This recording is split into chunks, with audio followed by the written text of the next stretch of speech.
Finn! Leave. Sit down. No. Sit down. No, naughty. Sit down. This is Finn trying to. Hi, everybody. Oh, hang on. This might not work. He's sitting. He's sitting. There's some tasty food knocking about. Are we live? We're live. Hello, hello. No one's watching it, so we're all good. We can just adjust and sort. Should we have a little pour? Have a little pour. There's somebody Thank you very who's much. joined us. Hello. Evening all. Right. Evening all. Today is pink. So we've done our best to drum up a couple of pink items of clothing. Welcome, welcome. We're just hanging on for you. We'll just pour a little glass and wait for everyone to catch up. Oh, I think we were going to go the other way around with the glasses, actually. There we go. That's much better. There we go. Excellent. Okay.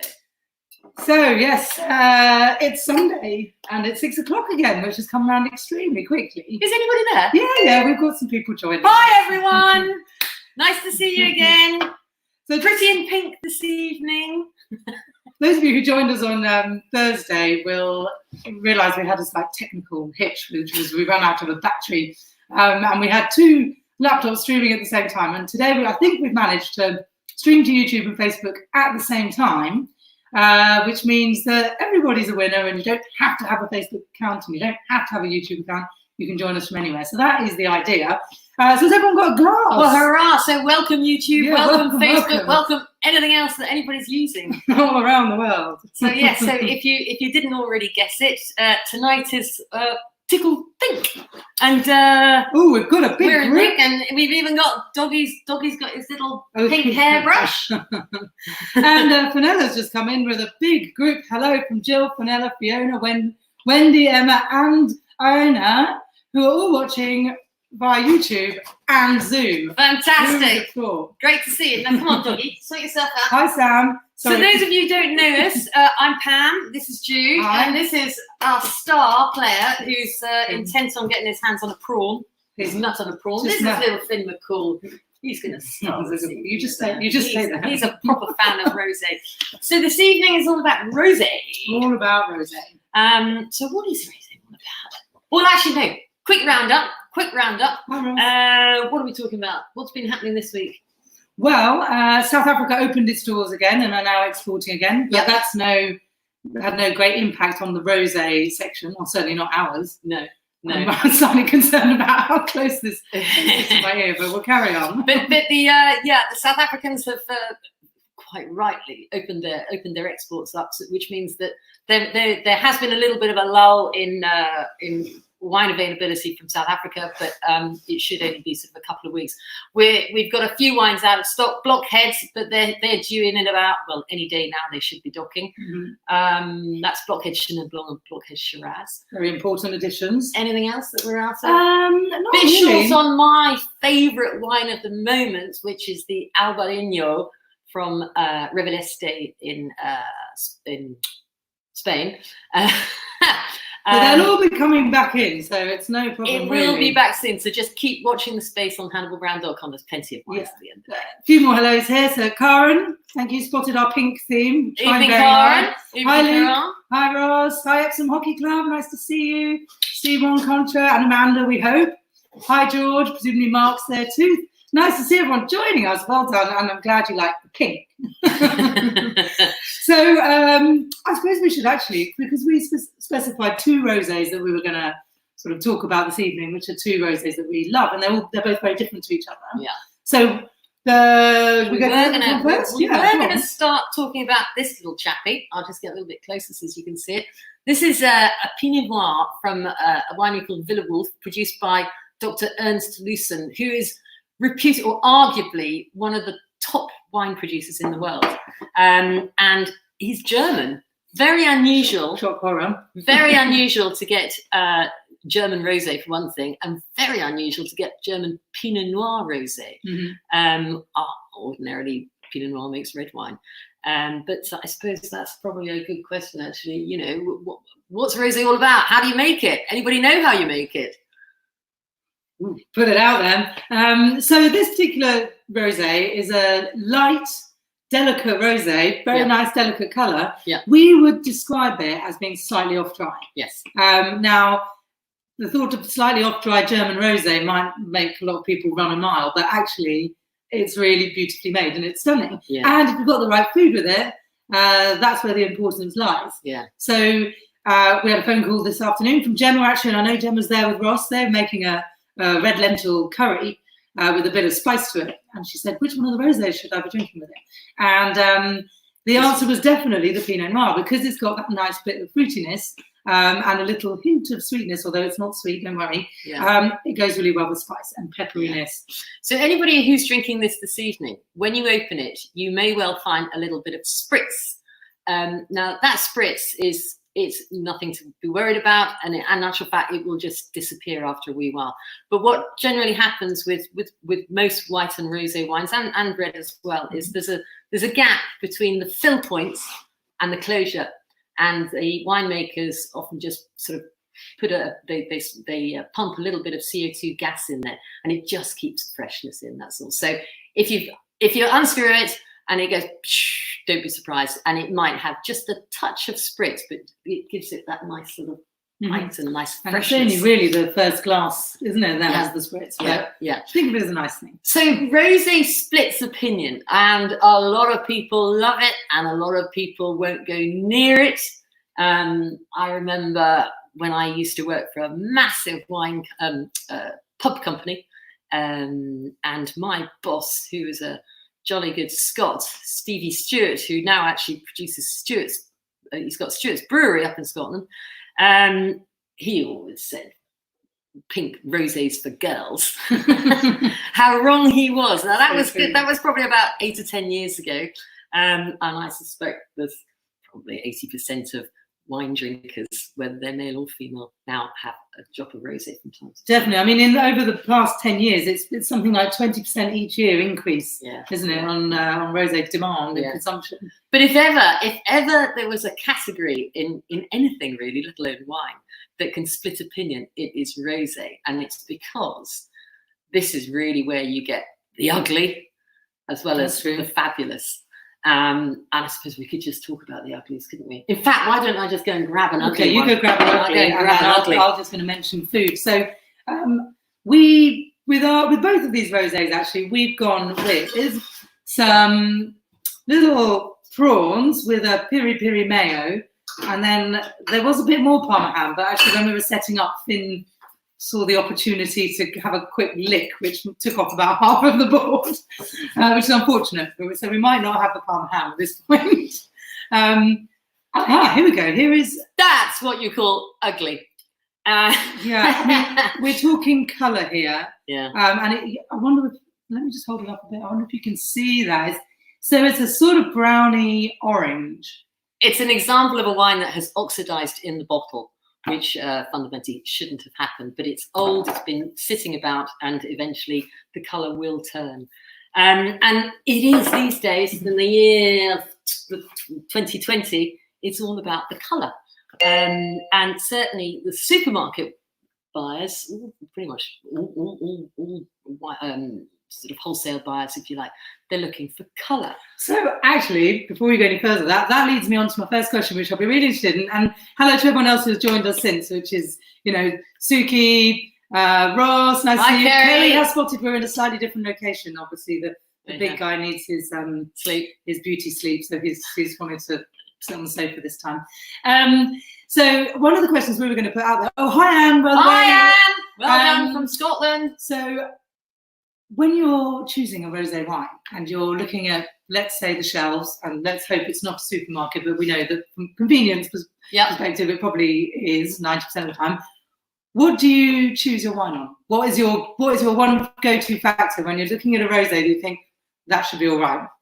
And be honest, because it's really interesting to hear people's opinions. It is a good question, because bear in mind also the rosé category in wine has rocketed. It used to be, 5% of all wine sales was pink. And now it's close to 24, 25%. at the moment. Well, certainly, and of course, certainly it also goes through the roof in the year of April when the sun comes out.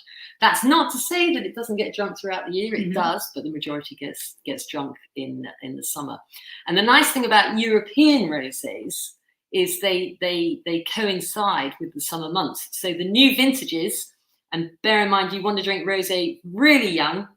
So this Villa Wolf is 2018. It will be changing vintage 2019 very soon. And the other one that we're going to be talking about, the Chateau d'Olier, is already on 2019. And they've literally just been released. So they were only bottled probably in the last 4 to 6 weeks. So the time that it takes to get onto the shelves, it's as fresh as a fresh thing. Let's go Daisy. So Sam has come up with a point, and she says her go-to when she's looking at a rosé is from the south of France. Now that is bang on as far as we're concerned. It's a good, safe bet. If you've got a nice, delicate, pale colour, this is from, it doesn't have to be Provence, it could be from anywhere down the south there. The likelihood is you're going to have a dry, fresh style rosé that you'd be drinking on holiday when you're sat looking out at the boats coming in and out in Monte Carlo or wherever. But here's the other thing, though, is going back to the people who make the declaration, I don't like rosé. Well, I defy any of those people to blindfold themselves and still know that they were drinking rosé. It's incredibly difficult to categorize, to define the flavors of rosé wine. But I mean, think strawberries, delicate, really, really delicate strawberries, a nice sort of vivacious acidity, but really, nothing too complicated is the key. But there are an awful lot of roses out there that are gaining massive popularity because, and certainly, a lot of celebrities who've got on the bandwagon and thought, "Oh, I can make a few." Oh yes, let's get some people to chuck us some names. Name a celebrity or celebrities who have made their own rosé wines. There's quite a few big A-listers that you should at least be able to get 3 of, let's say. And also a big hello to Nicola and Esther. Hi, Nicola. We're they're Bournemouth, if I remember correctly. Right. Our Hay Festival goers. Sadly, that's not happening this year, but we might have to do something vaguely book themed for a couple of weeks' time. It is true to say that Hannibal Brown rosé sales are largely generated by the events that we do. So Badminton Horse Trials, the Hay Festival, Burley, Gatcombe, Blenheim, etc., etc., etc.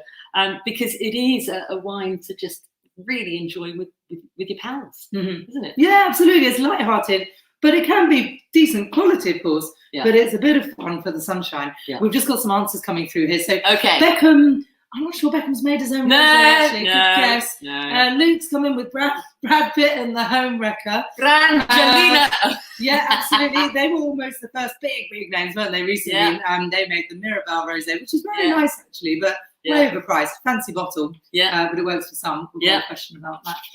Katie Price, does she make rosé? She probably does. Frightening, to be frank. She probably does. So Cliff Richard, he makes it. Oh, Vicky's just tuned in from France. Bonsoir. Bonsoir, Vicky. Okay, so we're putting it out there. She's just tuned in at the point where we say Provence makes the best rosé in the world. Cheers to that. So we've had a few of the celebrities. Cliff, I'm not sure if he makes a rosé, but he certainly does have his own vineyards. Johnny Depp has made his own rosé. That's absolutely bang on. There's a musician, okay? Think rock star.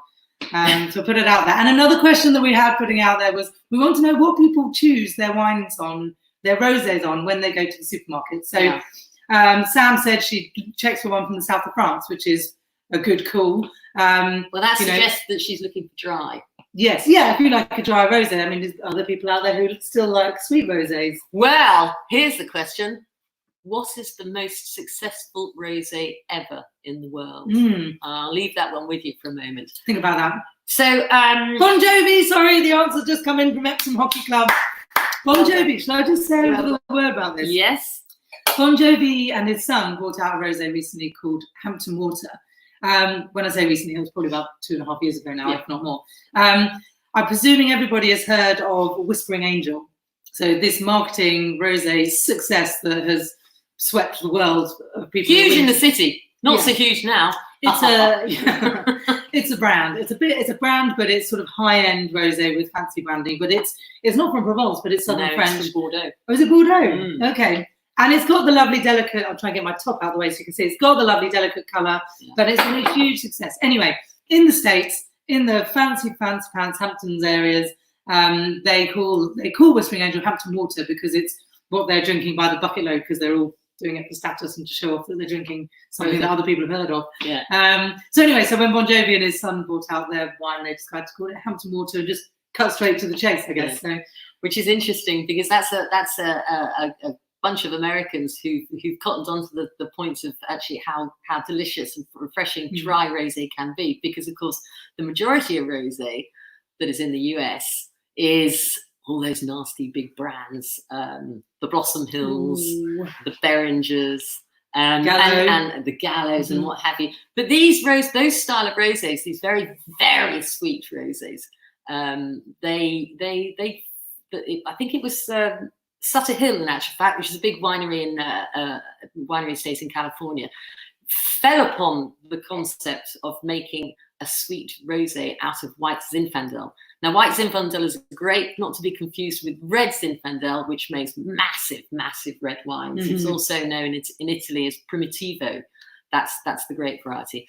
But these big white Zins, they are colossally successful, and but arguably with a very sort of younger consumer, and they arguably that's what they were driving for. They were driving for market share by getting the sort of the younger audience to start drinking wine, and what better way than to whack in a whole lot of sugar. So the difference is phenomenal. Now, going back to the first wine that we've got here, which is the Villa Wolf Pinot Noir, which has got just a hint of sweetness. And that hint of sweetness is approximately 12 grams of sugar per litre. Compare that to your Blossom Hills or your Beringers or your, what's it on? Gallo or your Barefoot. Echo Falls, any of those. We're talking 30, 40, 50 grams of sugar in the litre. So not only do you pile on the pounds, but your teeth rot. So happy days. Right, well, that's a good plug for the big brand rosés. There's actually a few people who guessed the right answer on the most popular brand of rosé. What have we got? Have we? So there might have been some. Anne Wallace and Scotland straight in with Matthias. Well done, Anne. Sam says Matthias. Rosé. Actually, Fenella has made a really good point. So as per her student daughter, Echo Falls, which says it all. They love it. Glugging, they love the sugar. They love the sugar. You know. But as I said, it's not particularly healthy. I suppose you could ask yourself with the teenage daughter thing: is would you rather that she was drinking Echo Falls rosé or Super Tenants? You'd rather it was the sweet rosé. You'd rather it was the sweet rosé. So in a way, it's kind of it's a good thing. Yeah. Okay. So just going back to this chappie. So a hint of sweetness, but only a hint. As Jude said, fantastic with spicy food because that hint of sweetness just cuts through the spice and just makes your onion bhajis, your curries and what have you. It just sort of tempers it tempers the heat. Always drink it super fresh. And so if you're looking for an alternative to your standard beer with your curry, this is a great wine.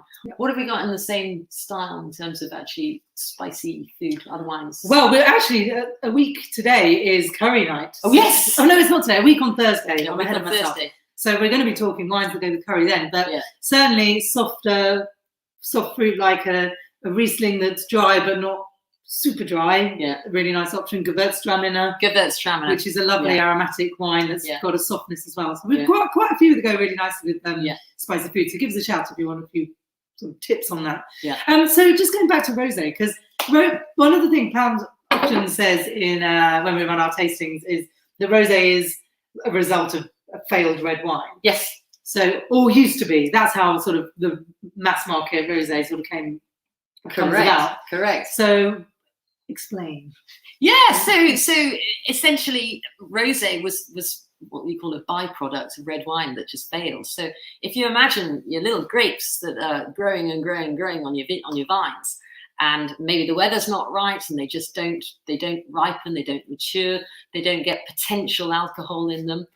They don't get sufficient sort of fructose sugar in there to convert into alcohol, and basically there's insufficient to make anything out of them other than a very, very cheap basic plonk. And also a grape, a red wine grape that possibly doesn't have enough pigment in the skin, you're just not going to get the color. So, you know, previously in years gone by, this is where the winemakers really didn't have a second thought about rosé wine. It was literally sling it in the rosé bucket and let's see if we can sell it. Which means that actually there's an awful lot of very basic standard, in fact, very poor standard rosé, because it was never meant to be, it was never designed to be high quality. However, because we are where we are, and the 2020 is a little bit more sort of open-minded, I think, than it used to be. People started drinking rosé. They liked the color idea and the lightness and this, that, and the other. And a lot of winemakers suddenly went, hang on a second, there's an opportunity here. It doesn't have to be red, it hasn't happened to be white. So the wineries that we follow at Hannibal Brown, they're actually purposely going out of their way to produce rosé wines. So Ernst Lucen, Villa Wolf, as I said, he's one of the top winemakers in the world. Who would have thought? He probably never thought he'd be producing a pink wine, but he is. And then our lovely Chateau d'Olière from a little village called Olière, funnily enough, in the Provence, down in the south of France. Again, they are specifically going out of their wine to produce these really, really lovely, elegant styles. But actually, they're packed with flavour. And I mean, I love this wine. We drink bucket loads of this. I shouldn't say that, but we do. Well, and supply it to the nation, the key worker service we're offering. Yeah, so if you ever see on a label Signy, this is a word that you might see Saign, possibly with an accent somewhere. Blooded or bled. Okay, which doesn't sound quite so appealing. But that Signy is produced as a sort of byproduct of red winemaking, in that they take the grapes, get the juice, get the skins in, but actually remove some of the juice so that the rest of the wine, or the rest of the juice, has got more contact with the skins, and it's therefore making it sort of slightly falsely richer than had all of that in there and been more dilute. That's right. So there's nothing wrong with that necessarily if it's more to, you know, if you've still got good quality fruit, but there certainly is a large volume of just but it's very interesting when you look at these rosés in a dare I say a supermarket. I mean, obviously I never spend any time looking at rosés in supermarkets, but if you do, maybe we should. You now see shelves and shelves, and certainly even in France, if you go into a French supermarket, there's rows and rows of rosé, and they're all different colours. They're all different colours, but in isolation, take that one away. That's it. Yeah, you almost need. And you've got, actually, it looks a bit strange. It's your shirt behind it, I think. Yeah. I don't know. There. How about that? Here we go. There. Perhaps you can see how light it is, and this is what people are after, and this, the winemakers know, is what helps sell their wine, the appearance. Now, I have to tell you that there are different ways of producing rosé wine, but really the way to produce it is you literally take red grapes, so Pinot Noir grapes, and you macerate the color. You take the color from the skins. You macerate the wine on the skins for a short length of time, but not too long, until you get the perfect pink, and that is it. But here's a question: can you make rosé wine out of blending red wine with white wine? It's something that Karen suggested earlier, actually, but followed by a how do you make rosé? Can you do it? So Alice has just pointed out Snoozy Finn. He's had a very big day. He's been playing with his friend Ruby, and it's all very tiring. So hence we've adjourned to the comfy seats of the sofa to talk about rosé as well. Oh, okay. There's a question there. I can't read it. What does it say? Lancer Josie, good bottles. I can't read what that says. Lancer's rosé. Lancer's rosé. Yes. Lancer's rosé. I do. I don't know that well. Okay, we'll move on from Lancer's. Anyway, so going back to the colour, it's so important for these producers to get the right colour. Now, certain grape varieties produce different colours. And everybody knows Rioja. We've talked a lot about Rioja. You get white Rioja, you get red Rioja, and in the Rioja region, they also produce rosé. However, the Tempranillo grape tends to give a more orange wine. So here's one up there, area. That colour. Not as appealing, not in any way as appealing, but if you don't drink with your eyes, it's actually very nice rosé. But we're not really in that sector these days. It is all about the lovely lightness. I have to make an announcement here, actually, that I used to work for a South African winery. It was a rather large South African winery, and they were desperate because they couldn't get the colour right in their pink wine. It was always coming out like Tizer. And they realised, actually, as a lot of other South African wineries do, that if they blend red wine with white wine, they can make the perfect colour every time. So that's what they did. Sounds like a bit of a cheat, but winemakers are also allowed to add it's not sugar really and acid the way. It's not really the way you should be drinking, making rosé wine. It does not make for a good quality rosé. No, if you want to, but you do get the right colour. What can we say? And it hits a price point that, let's face it, 80% of the nation buy their wine at. So it's a necessary evil. That's right. We've got a comment about the Ned Pinot Gris Kiwi wine. It's a white wine, but almost big brand. It's a big brand. Hang on, that's not that question. But almost rosé in colour, and that's a really good point, actually, Sam. We went to, in fact, every year we go to the Natural Wine Fair, which is a wine fair, which is a trade event for the majority of it, and then it opens up to the public as well. And it's all organic, very natural, flip flops and beards kind of wines. But interesting. And we actually had a Pinot Grigio there, so the same grape genetically as Pinot Gris, and it was basically like that in colour, wasn't it? Yeah. And it's a white grape variety, but Pinot Grigio and Pinot Gris, there is a little bit of colour in the skin, so it's not green as a green grape. It's got a little hint, and it's enough. And you can just see a hint of pinking in the wine itself, which I think is really nice. Actually, I think it's a really nice aspect of Pinot Gris.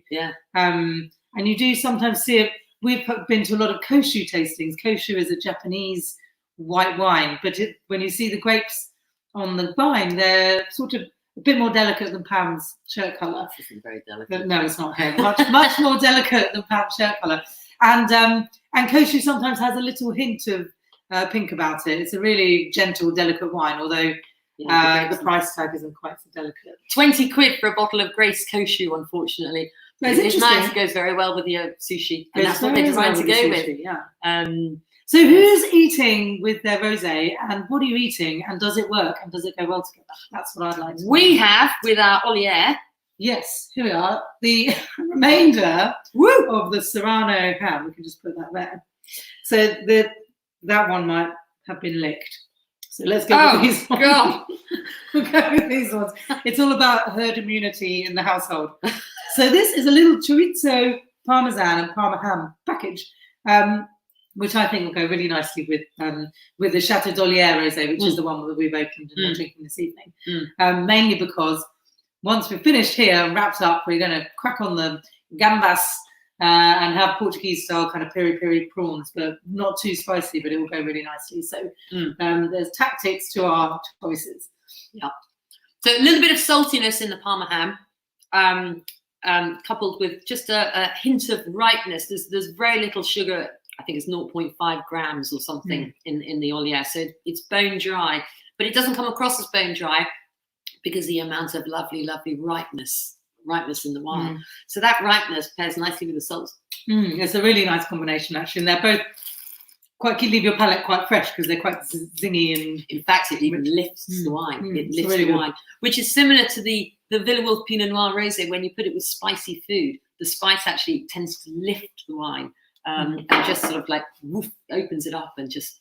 When you get a good combination, it's a real winner. Fenella's eating homemade garlic bread. Somebody else, Samantha's eating buffalo cauliflower wings. Oh, yeah. I hope she's eating them. Are you eating them with the Villa Wolf? I think that would be a great combo. That would be a good combo with the spice and the Villa Wolf. Garlic bread, well, I just love garlic bread, to be fair. I think you can have it. I mean, and that's the thing. That is the thing about rosé wine. It is so versatile, and it kind of annoys me when there's so many people out there who refuse to try rosé. Mind you, there's actually, by comparison, there's very few. Because with the quality that you're getting from the two wines that we've got here and other rosé wines on our list. You know, I mean, these seriously pack a punch, and they set their stall. Well, I think so. To go back to, we should mention the price point of these wines because, you know, they're Billy bargains. What can we say? You're looking at now. I'm getting the feeling that we might not have written these prices down. No, we never do that. The Chateau d'Olière is a Provence rosé, and it's around about $13.50, I believe. $13.50-ish, give or take. And then the Villa Wolf is about £12. I mean, they're both really great value because they're such stunning wines that you can really go to town with the food combination. And remember, you're not spending your money on anything other than food and drink at the moment, so fill your boots. Yeah, quite. And then I'm just going to talk about the little canapé I made for our. When I say made, it's pretty basic, but we've got these lovely prawns that we're going to be our gambas later, and I've made a piri piri mayo. So a little prawn dipped in a piri piri mayo with a slurp of the Villa Wolf that we don't have open, and it's Sunday, so we have to choose just one. Just a reminder, actually, when we're doing our tastings, and generally we're always out there doing tastings in people's private homes or up on for offices, doing a sort of an office party or what have you. When we do the canapé and the food pairings, we always get people to taste the wine first, then try the canapé, and then taste the wine again, and you see the difference in the wine. Because bear in mind, these wines are designed to go with food. They're not really designed to glug. But you can with a rosé. That's the lovely thing. How's doggy? Is he all right? He's all right. You all right? Does he want a bicky? You just have one. I managed to get to the wonderful fishmongers yesterday morning, and amazing to see so much fresh fish coming in. And arguably on a Saturday morning when it's not too busy, it's a good place to go. I just wonder whether there's actually quite a lot of fresh fish knocking about at the moment, which is a little bit more available than it was, because the restaurants, of course, aren't taking their well, with that in mind, that's a good call. So with Thursday's tasting, which is our David and Goliath tasting, I have already put the canapé recipes out there for those. Yeah. So we'll stick with those, but maybe we'll think about fish for the next week, especially as it's curry week. So maybe we'll go and fish curry week, or Sri Lankan fish curry or something for a little canapé. I'll think that up, and those recipes for next Thursday will be on the website soon, I promise. And this week they've been on there for ages, so you should be well prepped for the shredded chicken canapé and the duck breast. We could probably come up with a vegan option, Sam, unless you're now moving back to eating meat that week. That'd be very convenient. However, happy to offer a veggie recipe if needs be. Yeah. Kerry's pointed out that Finn's looking thirsty, but he said he didn't want anything to drink, so we've just got him a few biscuits. He's not going to starve, in fairness. Don't worry about the dog. So, other rosés in our portfolio. A little rosé from the Languedoc area down in the south of France, not Provence, but Languedoc, produced just outside Montpellier. Vicky, I don't know where you come from in France, but if it's anywhere near there, then nice and local for you. Lucky you. From a producer called Master Domas Gassac. It's called Reserve de Gassac Rosé, and I think it's about $10.99. It's lovely, again, lovely, light, fresh, perfect colour. By comparison to the Chateau d'Olière of these two that we have here today, it's probably got slightly less ripeness on it, but really it's also moved on to 2009. It's just about to move on to 2019.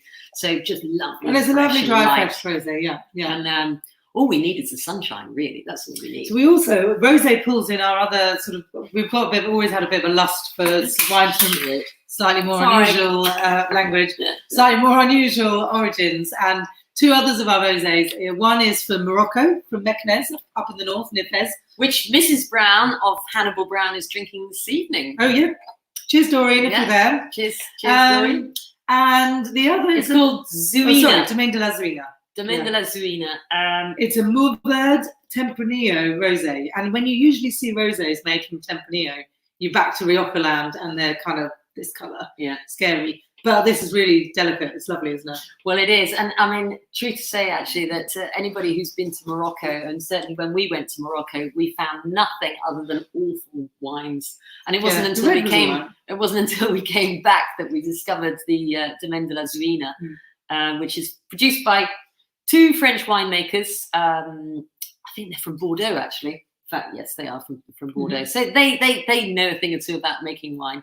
And again, lovely and fresh and zippy and just another alternative rosé. And then stepping it up a notch, a little bit more expensive, but we have a Turkish rosé that is really stunning, and that is a wine that needs food with it. Yes, it's this same lovely, delicate sort of salmony colour, but it's got a bit more oomph behind it, hasn't it? So it's got a bit of weight. Finn likes the thought of salmon, and that's what caught his attention. Yeah. Actually, Kerry was just saying that on Countryfile, the fish industry is, they're saying the fish industry is suffering because of restaurants, etc. So actually, maybe they must be to the nation. That's what I mean. They must be, which effectively means there's so much fish knocking about, which is available to us. Fantastic. Great. Need to just figure out how to cook it properly. Now I can see Kate McLeod saying fish and potatoes. Yes, I know. I'm not a big fan of potatoes. Never have been. Never will be. But I do love fish. Absolutely hate them. Weirdly. Even pink ones. What else have we got? What else have we got here? Oh yeah, gluggable. Yes, very gluggable. What else? So oh yeah, the other thing is, sorry, just back on the rosé portfolio. Also, don't forget we've got some pink fizz. So we have the Sacchetto rosé, which is an Italian rosé made from, I can't remember what. It's Pinot Grigio with a little hint of Pinot Noir. So that's like right, to give it the colour. Rosé, really. So it really is light.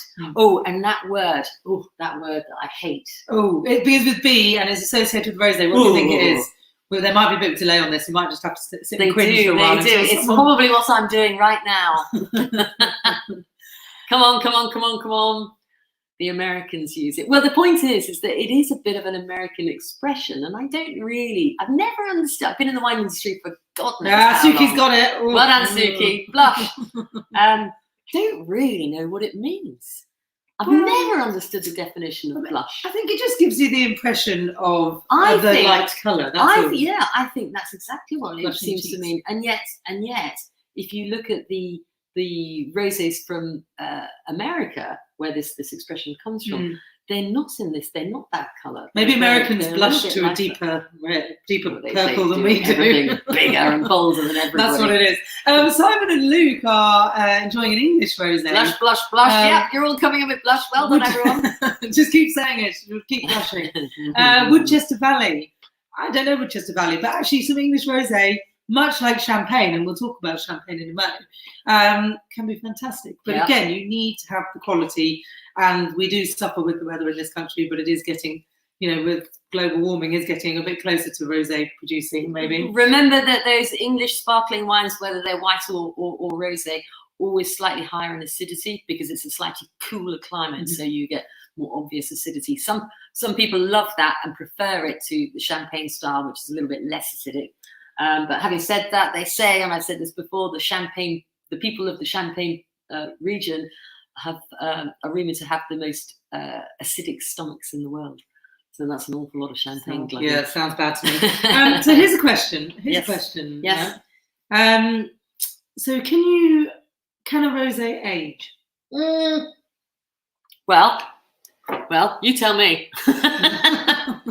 That one, no, clearly. Not really. They're not designed to age. I mean, the thing is that the other thing about rosé is that in order to see the beautiful clarity of the colour of the pinkness, they have to be bottled in these white glass bottles.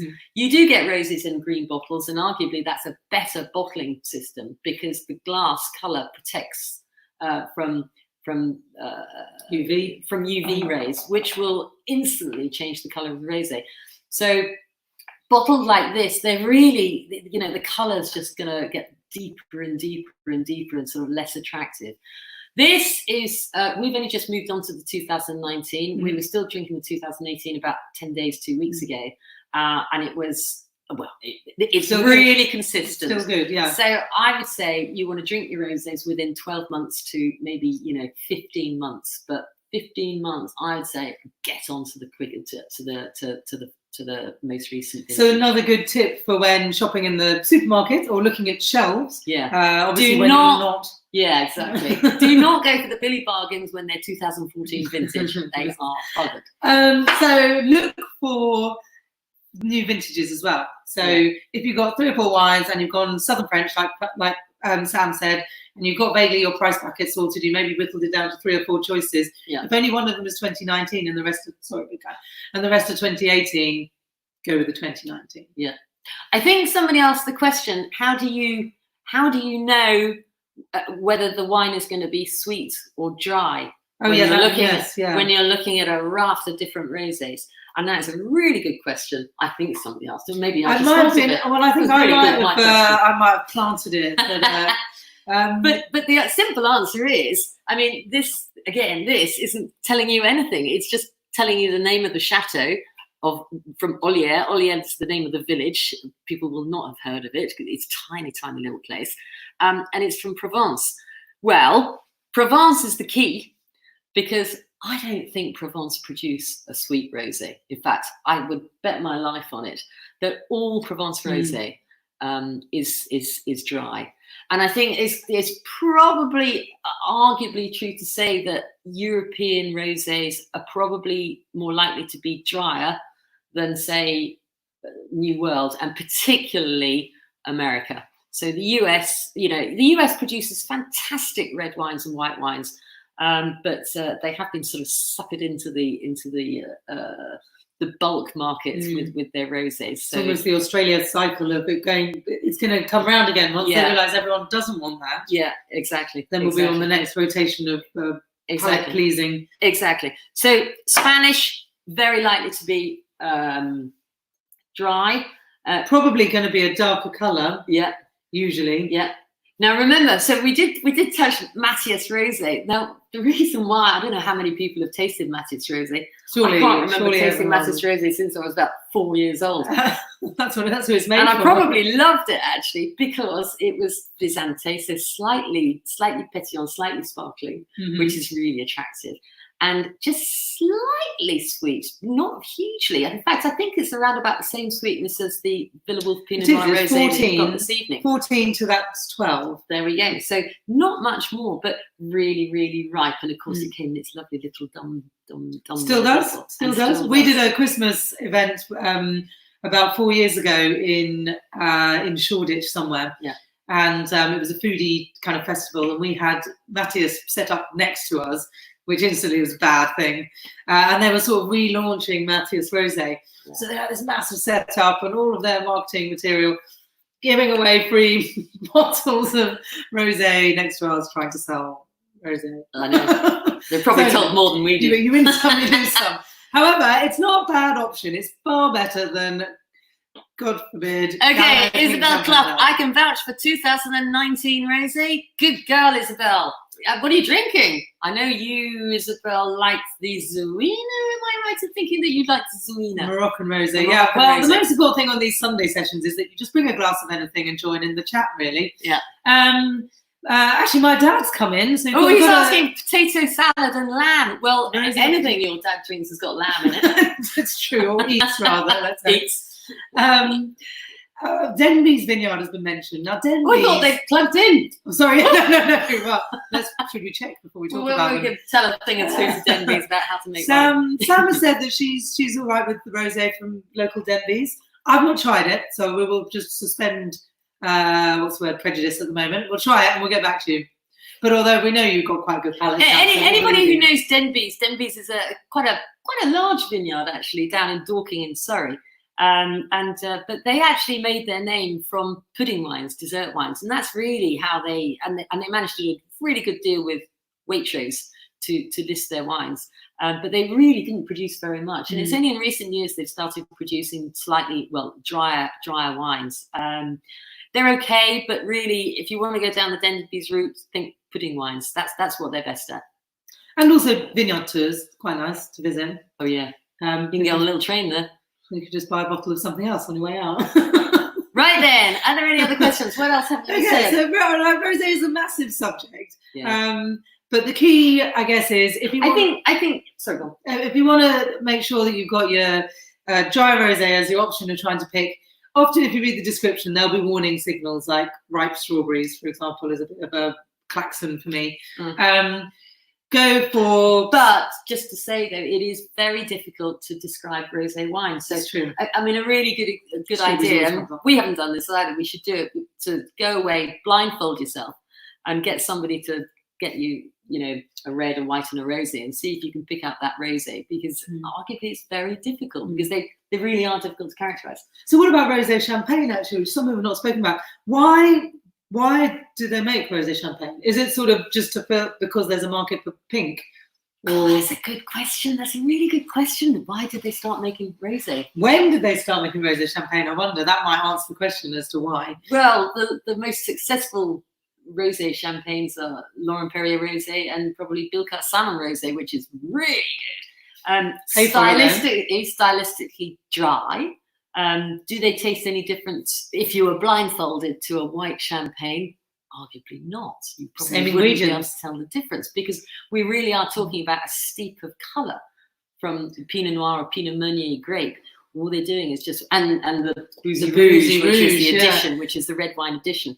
But it's a good question. The Boozy Rouge is something worth mentioning actually because I think that's hilarious. Yeah. In champagne, in all the production method for rosé, for pink champagne, is to add some red wine. Yeah, Boozy Rouge. And the red wine comes from this specific place called Boozy. Obviously. Actually spelled B-O-U-Z-Y. Who'd have thought the French had a sense of humour? Yeah. Hey, Vicky. So it's called Boozy Rouge, which is what is added to champagne to make it pink. And that's how they work. That's how you have to make it in champagne. Yeah. So there's nothing wrong with a bit of mixing, depending on where it is you're making it and how good a quality the wine is. My advice still would be, don't go near South African rosés. They're not that good. Stick to France. Provence, in our eyes, is probably the best producer in the world because historically they just know how to do it. They get it. They're drinking rosé in the sunshine. We get it now. We want to drink rosé in the sunshine, and that's really all there is to it, really. But be adventurous. And even in Scotland, who is Anne up in Scotland, again, there's a lot of negativity towards rosé, particularly with the male population of the Scots, who think it's all sort of like girly. It's not. It's not. You just got to rise above it and enjoy it. There's even climate change in Scotland. I know that. Yeah, I think the rosé stigma has gone now with the majority of the population because people are much more open to. Actually, you get a really nice glass of rosé. It's as enjoyable as a nice glass of white wine when the position allows you. And I think it puts a smile on everybody's face, and that's what's most important in these times, particularly. Exactly. Go pink. Yeah, let's go pink, everybody. But not all pink, because we've got all sorts of other wines to talk about. So just talking about that, because we'll wrap up shortly. Yeah. Thursday's lockdown live session is David and Goliath. So we've got the lovely Pinot Noir, followed by the big monster. Oh yeah. Reserva. So yeah, if you like this rosé, we're going to be doing Willem Ernst Lucent's Pinot Noir, which is rather good actually. Great for summer drinking. I know a few people on there that will enjoy that. Yeah, it's a really lovely wine, and that has the shredded chicken canapé with it, which goes brilliantly. So do try and do it because it's really a simple canapé to make. Yeah. The recipe is on the website. Yeah. And then the big Syrah Grand Reserva. Again, stunning. Make sure you've got some food with it. But we're going to taste the two on Thursday, and then the following Sunday is our Mad About Malbec session. So what this was to rosé will be that to Malbec, but hopefully Finn won't eat our canapés. Yeah. And then Thursday week, it's curry nights. God, I could murder a curry. And that is our lovely Indian wines, which you just got to get involved with. So you can order the wines online. We'd love for you to do what the girls are doing and get a group of you together, have a Zoom call and have a little tasting on the side. We'll just natter away in the corner and you can ignore us. Yeah. But a really fun thing to do. So get a group together and that'd be fab. Yeah. All of the wines for the next 5 wines, which are the next 3 tastings, are available in a case. So we can deliver them to your door if you'd like to join in. Obviously, what's it called? It's called the Facebook Live case. Yeah. So go to the homepage of the website. There's a link at the top. and you'll see all the info with the links to the canapé recipes. Yeah. Hope you've all really enjoyed. I know Finn's gone to sleep, so it's time for us to shuffle along. Remember, everything's available online. You don't have to buy it by the case. You can buy it by the lorry load if you want. Anybody buy it by the lorry load would be happy. But no, single bottles, anything you like. You can mix and match. We're delivering up and down the country every day. And if you're enjoying these evenings, we are actually. We never thought we would. We're thinking, oh my God, what are we doing? No power. But if you're enjoying them, please do share and share and share, because the more people we get interested, the more fun it is. And as we can see, there's an awful lot of banter going on about it's great. It's really lovely to see everyone joining us. So thanks very much. I hope everyone has a lovely Sunday evening. I hope you've enjoyed your weekends, and I guess we'll see you on Thursday. But in the meantime, do contact us if there's any specific wines you want to taste. Or if you're just bored. If you would like us to come and hold a Zoom tasting with you and a bunch of mates, which is specifically for you, then we can do that too. So, we have wine, we'll travel digitally, and love sharing it with all of our friendly faces. So stay safe, keep drinking the decent wine. Remember, our focus is on organic and ethical. So only the best from us. Yeah. So that's it. That's a wrap. Another Sunday evening gone. Ooh. Yeah, rosé. All we have to do is finish the bottle now. We didn't swear too much, and we didn't lose power, and I think we got everyone's questions in. So cheers, everybody. Nice to see you. See you Thursday. Bye. Bye. Hope you like the logo, by the way. Right. Which way? Where it says end broadcast. Bye. Oh.